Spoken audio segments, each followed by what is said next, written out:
Good morning, gamers. Welcome back to Mantham Games. I am Lee. It is actually starting to finally warm up. I was beginning to think the north actually didn't have heat. It's actually starting to warm up a little bit. Of course, I'm a big man, so that little bit for most people is a lot for me. And not used to not having an air conditioner. Kind of rough. Anyway,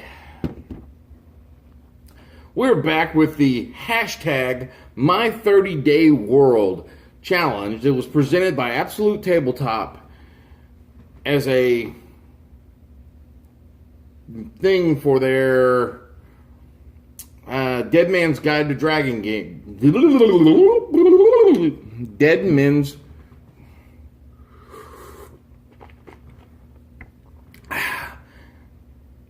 This challenge was put forth to bring attention to their Kickstarter, A Dead Man's Guide to Dragon Grin, which got successfully funded and will be available in the future. Go check out the Kickstarter. Go see if there's, you can never tell what they're going to do. So, today's challenge, and I said I was doing two worlds. I'm doing my own one from my own RPG, and the one from my current D&D campaigns. I got a couple of different ones in different parts of the country. In different parts of the continent, it's very large. Alright, so let's start off. The challenge for today is, what is the name of your world and why is it called this? Alright, for this I'm going to start with my D&D campaign. Hold on, something's happening. There we go. I'm going to start with my D&D campaign on this one today. Alright. What is the name of the world? The name of the world is Sakaris. I did not name the world. The D&D campaign is set on a world that is multifaceted. It's like different chunks are connected together, and they're all separated by large mystical barriers. So this is actually the world itself is a conglomeration of different GMs. And each GM has a control of a continent upon this world. My particular continent, and each of these continents is separated by these mystical barriers, which are impenetrable. So, my particular continent is called Artilla. And it is actually,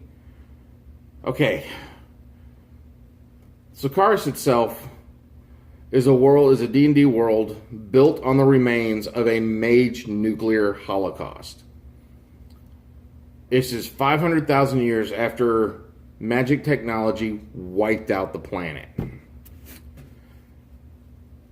Artilla, my continent, the original concept, is the time my usually she's a little bit harder than I thought. Let's see. The Artilla that is in this current time frame with the rest of the planet is actually the only place that survived the mage nukes.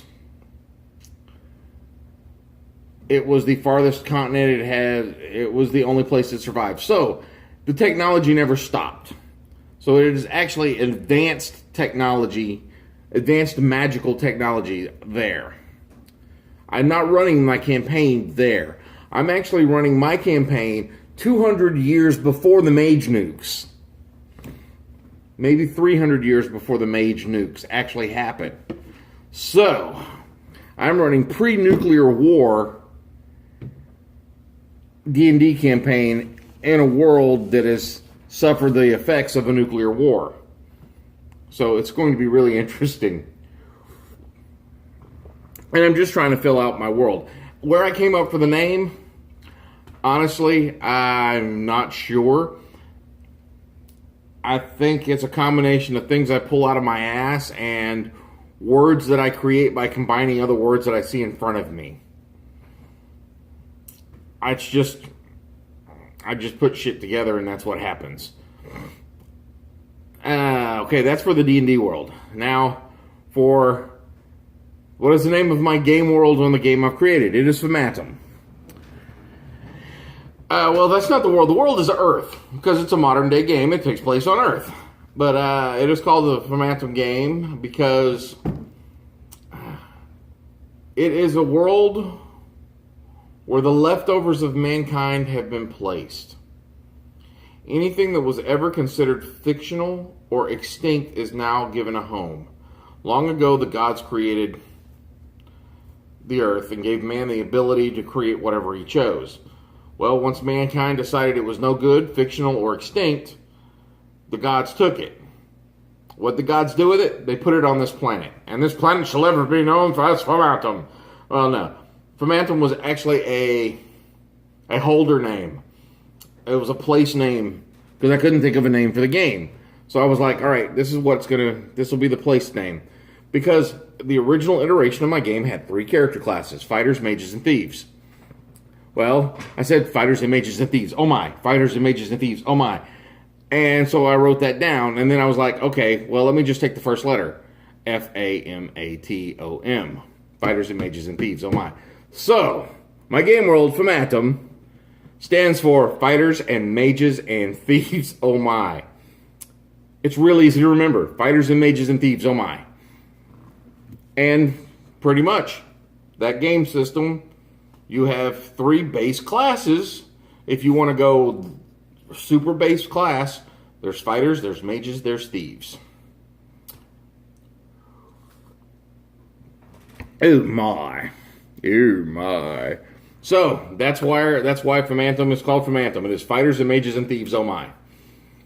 Fighters and mages and thieves. Oh my. Fighters and mages and thieves. Oh my. But that is why it was called that. Which that one Patreon supporter I had 2 years ago is highly upset now, because I listed, he paid $1 once to know what the meaning of Phantom was. But it is fighters and mages and thieves. Oh my. That's the game. So, that's where that came from. That's all I've got for today, guys. If you like these videos, please click on the like button, which should be somewhere over here, maybe. I don't know. And if you think someone else would like them, please click on the share button. Every like is an inspiration, every share is an advantage, and every subscription is an experience point. Help me reach 300 experience points so I can get to 2nd level. And I will tell you, I did start in the challenge. Now that I've got all that out of the way, I'll talk about a couple of little announcements, which these are like end credits.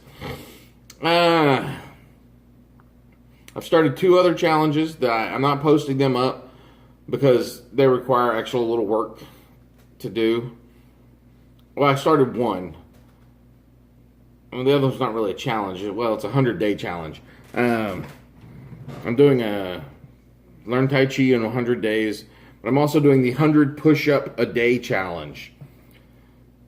So that one's been kicking my butt. I get up in the morning, as I'm getting ready, I do 50 of them in the morning, and then I'm doing another 50 at night. Wow. That is, my arms feel like Jell-O. I'm not lying. I'm not going to sit here and tell you I'm doing full straight-up military push-ups either, because I'm not doing straight full-up military push-ups. No. My fat ass can't do that. Ain't happening. So yeah, but I'm doing on the knees. I'm doing push-ups that I can do, but I'm doing them. I'm doing 50 in the morning and 50 at night. That's 100 push-ups a day. It's a pain in the ass. So far, I did my 100 yesterday.